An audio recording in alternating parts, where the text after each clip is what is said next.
What?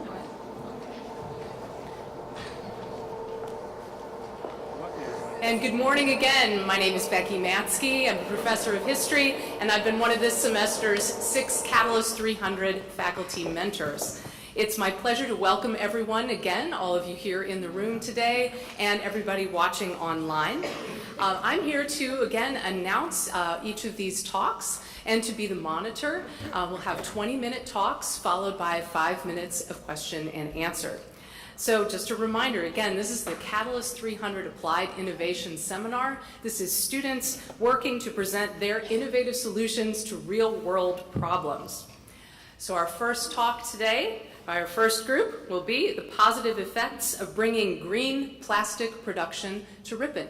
Please come on up.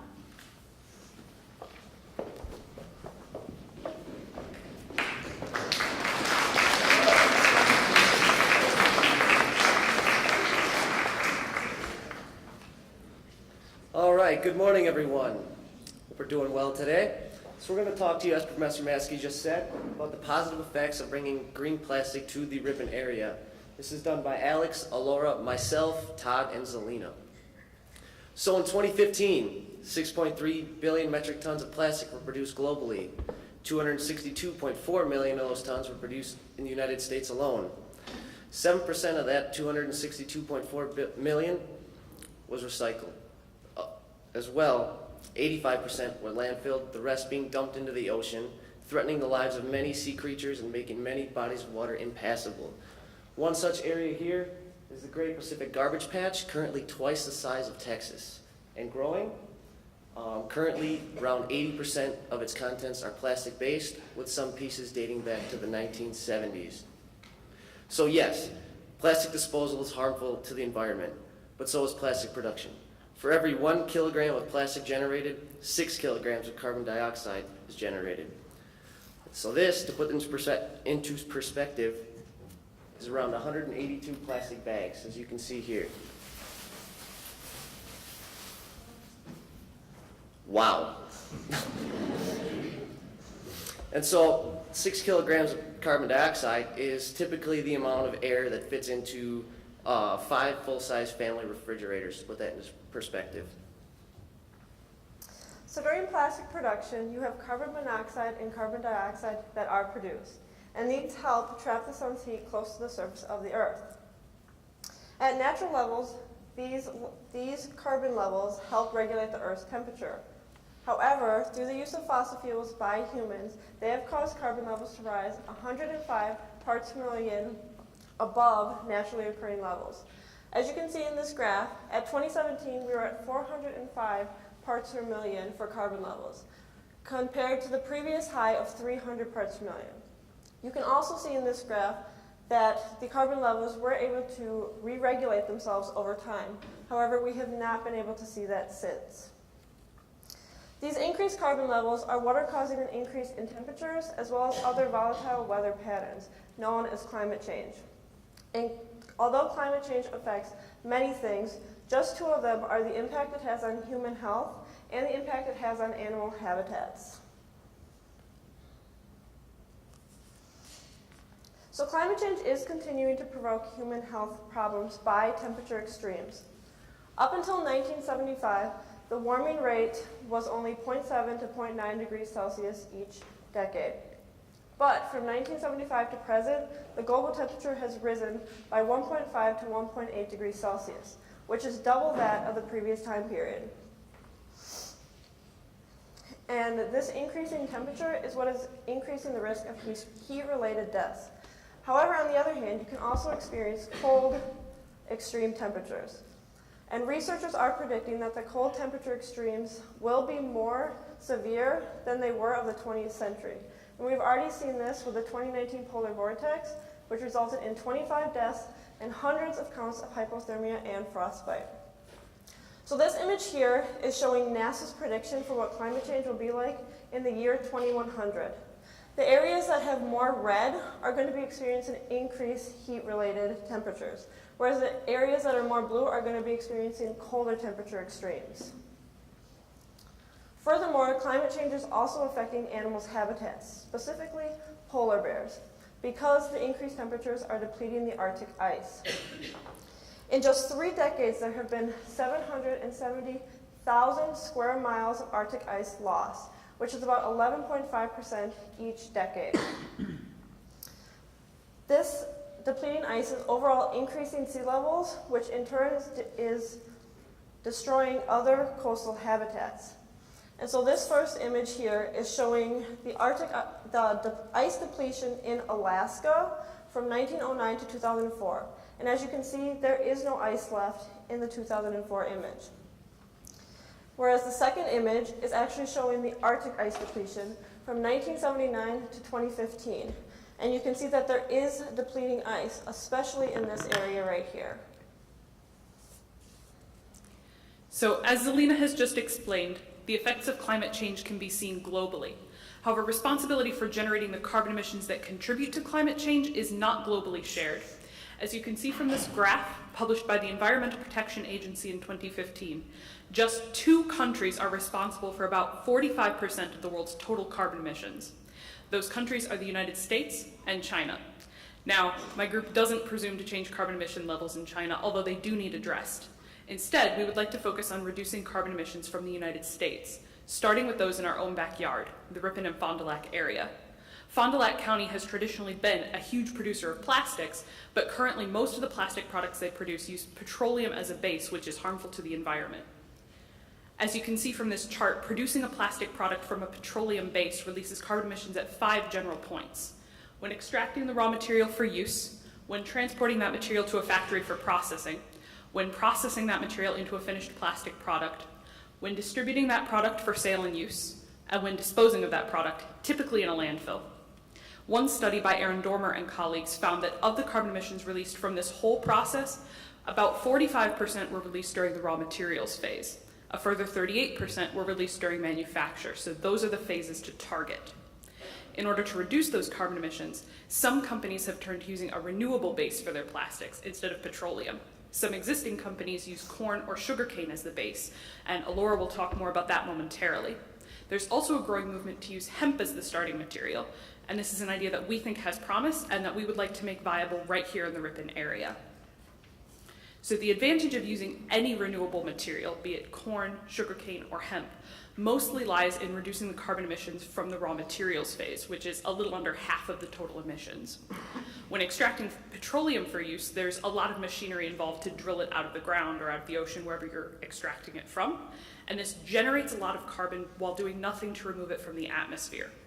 When growing a plant for use, there's still machinery involved for planting the seeds, fertilizing, and harvesting, but plants remove carbon dioxide from the air as they grow, meaning that any carbon generated by the machinery is removed by the plant during its growth process. Overall, the process is carbon neutral, meaning that the stage that once generated the highest levels of carbon emissions now generates essentially none. So now you have an idea of the benefits of any type of bioplastic. Alora will now describe some existing bioplastics, their advantages, and why we think they're not the right fit for the Ripon area. So when we were doing research for this project, we came across 2 types of bioplastics that we thought that have been successfully used in other countries and then here in America. So the first one we're going to talk about is sugarcane plastic. Sugarcane plastic has successfully been implemented in South America. It's known as PHB. So this plastic is made out of sugarcane and it is used in many manufacturers' plastics, and it is an important step towards actual bioplastics. And Brazil has been the most positively impacted by this plastic as they make most of the sugarcane. So by this little graphic here, you can see the actual overall just cycle that Alex had been talking about. So it starts with our cars and then the growth as well as going into the factories, becoming a recycle like a sugarcane product, and then of course this happy little girl is recycling it. The issue with this is that it has not been implemented in other parts of the world. This is because sugarcane has a relatively narrow area where it can grow. In addition, PHB yield from sugarcane remains low, so it is inefficient to produce sugarcane plastic. So this is just showing you that we are in fact using sugarcane in a lot of products, as well as it just looks like a regular plastic. Another solution for the removal of harmful plastics would be with the use of biodegradable corn plastic, named PHA. Corn-based PHA plastic positively impacts the United States as the main factory is in our Midwestern state of Iowa. It allows less transportation costs to the U.S., and this helps with emission levels. Many companies use PHA, but there are other types of corn plastics called PLA for their packaging needs. So this is just kind of showing you the difference between how they take corn and it turns into this plastic, and then this cup is actually is made out of PLA. In high temperatures, PLA plastic can become a glass, creating an issue for it in the high impact factory business. Any treatment to PHA or PLA causes it to lose its biodegradability, making it like plastics that we already have in production.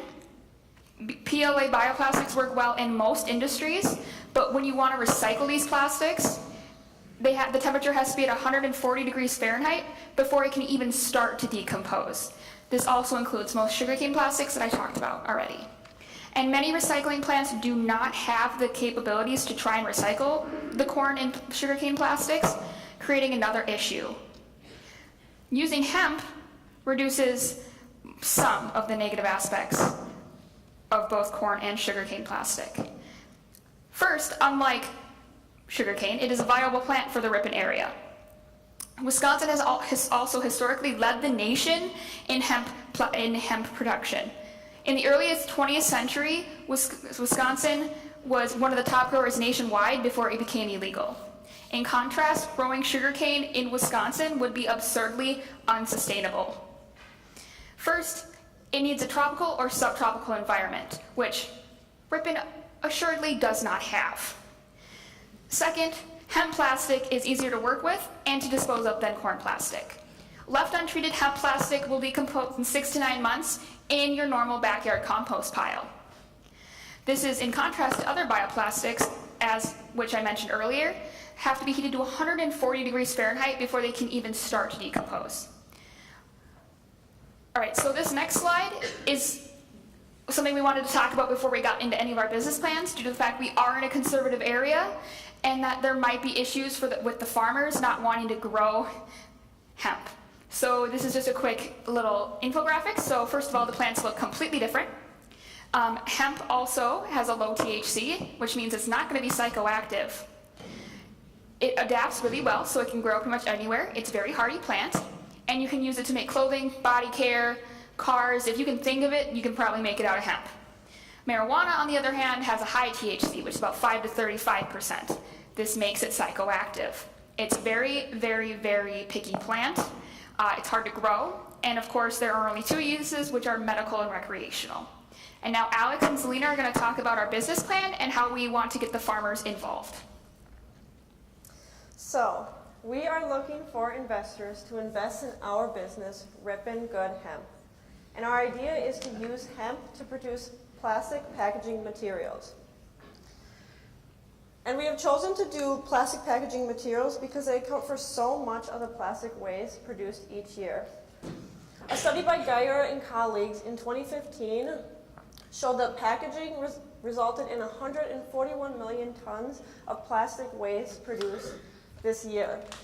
And that is way higher than any of the other sectors, as you can see in this graph, which is why we are trying to combat packaging plastics.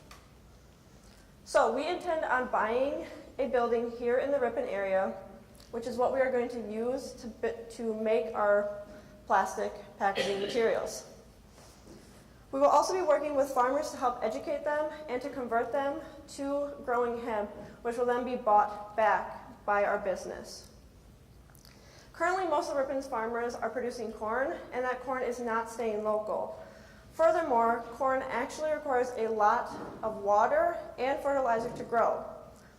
On the other hand, hemp, because it would be grown in Ripon and used locally here by our factory, it would stay local. And furthermore, hemp also requires about 1/3 as much water and similarly low levels of fertilizer to produce it. We also plan on building our own greenhouse to combat any effects that climate change may have on growing seasons for farmers. So in this greenhouse, we plan to harvest our own hemp every 3 to 4 months. This would allow us to have our own product instead of having to rely just on farmers in case they have a bad growing season one year. Once we've bought or produced this hemp, we'll use it to make plastic packaging products. This can be anything from industrial plastic wrap to packing peanuts to, as you can see before you, plastic bags.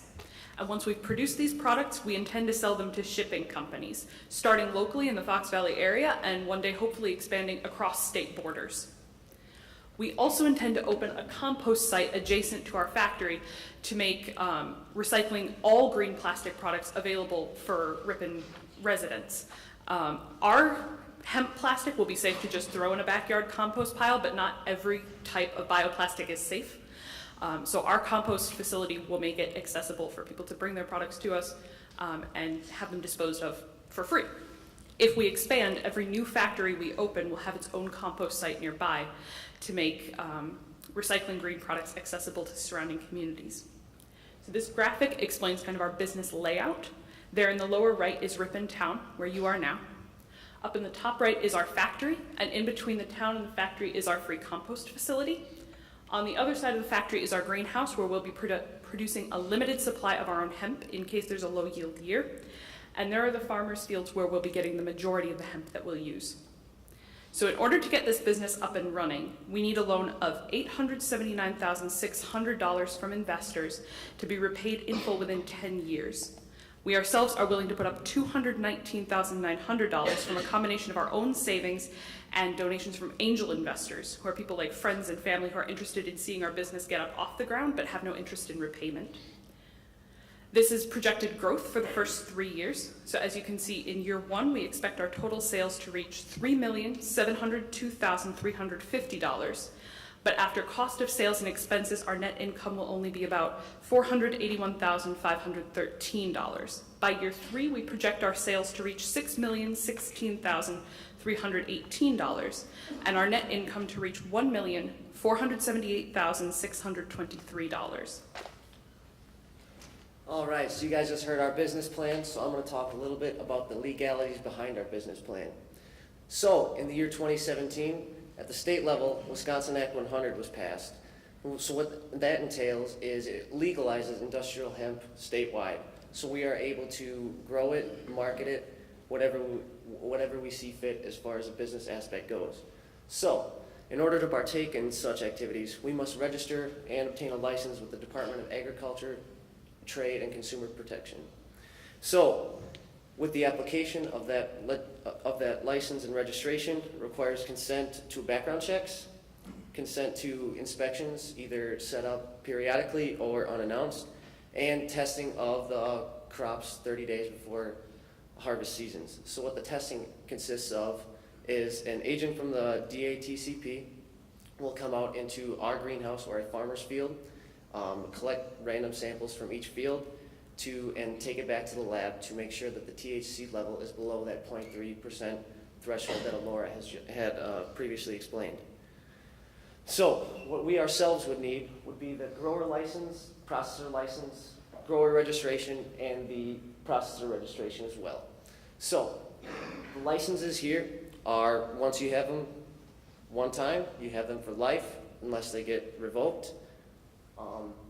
However, the registrations must be done annually. So once we have the two licenses, we will have them for life, and the registrations will need to be done annually as well. In addition, the farmers that we have contracts to buy from will only need the grower license and registration, which we fully plan on reimbursing them as part of the contract. So right here is a map of the United States released by the National Hemp Association, talking about where it's legal in the United States to produce and market industrial hemp. So the latest was in August of 2017. Since then, 6 states in the Midwest alone have passed completely industrial hemp. Of those states included Wisconsin, Illinois, Ohio, Kansas, Missouri, and Iowa. So once we decide to open it up over state lines, virtually we will have free range to sell to anyone in the Midwest.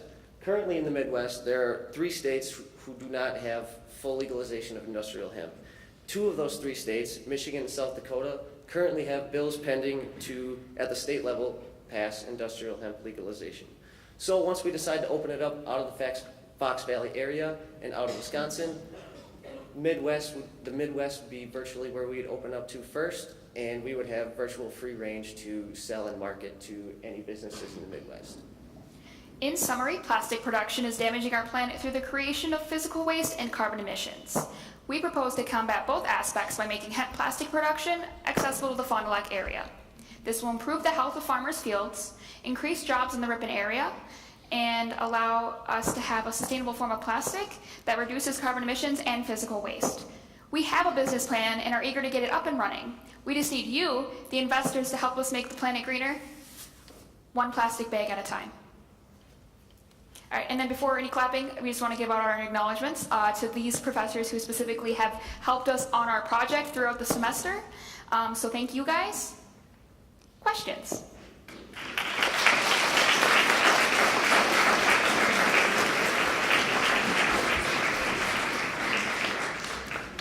All right, thank you. We will have 5 minutes for question and answers. We will have a microphone available for you. We ask that you use that to ask your questions. So please, any questions for our group on Ripon hemp?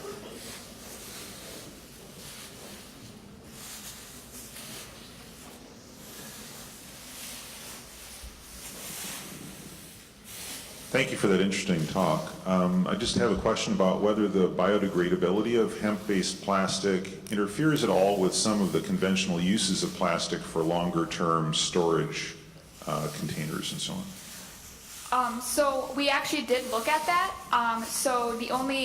It really doesn't do anything if it gets wet. It doesn't really seem to do anything to it. It seems to be able to be long-term. There are special bacteria in compost piles specifically that allow the plastic to decompose. So unless you're getting your plastics just absolutely covered in dirt and compost, you should be completely fine long-term for storage, for us to have it in our warehouses for long-term use.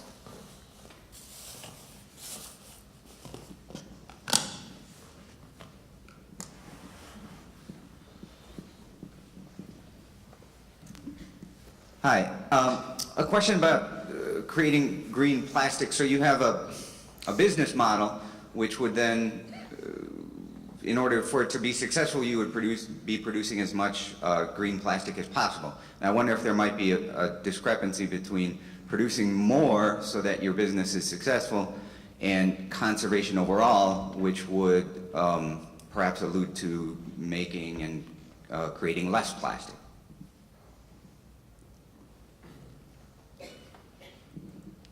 So the question is that we would not produce 100% hemp plastic? Is that the question? Well, I guess, yeah, I'm sorry, if I can clarify. So if the idea of creating green plastic is to use fewer resources and to conserve and mitigate pollution, right?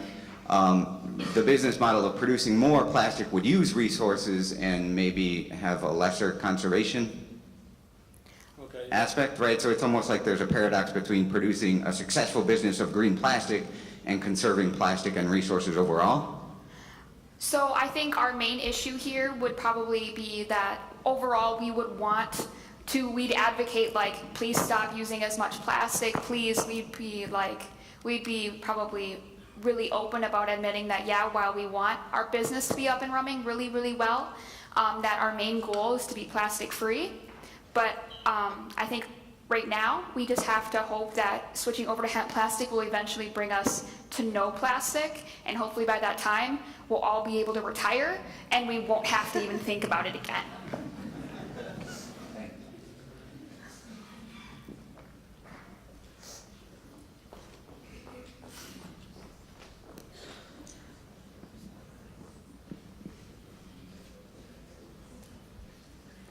What does the price of this plastic look like? So are people in poverty going to be able to even afford a plastic like that? So right now, plastic is sold at 11.3 cents per pound, and we would sell it at 12 cents to be competitive with the market as well as cover the expenses. And one thing we should note is that it will mostly be the shipping companies paying for this plastic. So like when you go to the store, you're not really expected to pay the price of the plastic bags you walk out with. That's not something that we're asked to do here in Wisconsin. So it wouldn't really affect people who are living below the poverty line. It would mostly be affecting the shipping companies. I think we have time for one more question. Okay. If you guys get your business up and running, do you plan on partnering with the local like grocery stores like Webster's to implement your plastics instead of them using regular plastics? We did think about this, yes. We talked about partnering with Webster's, Menards, as it is a Wisconsin-based company. We decided that I have worked in Menards, so I know how much plastic is wasted. So just the overall shipping sections, we would want to partner with Webster's, Menards, and eventually try and get all of the areas around here. But mostly, yes, the hometown choice essentially stores we would want to do. Yes. Thanks everybody for your questions. Again, thank you for participating in our Catalyst Day presentations. Our next talk will begin at 8:45. Thank you.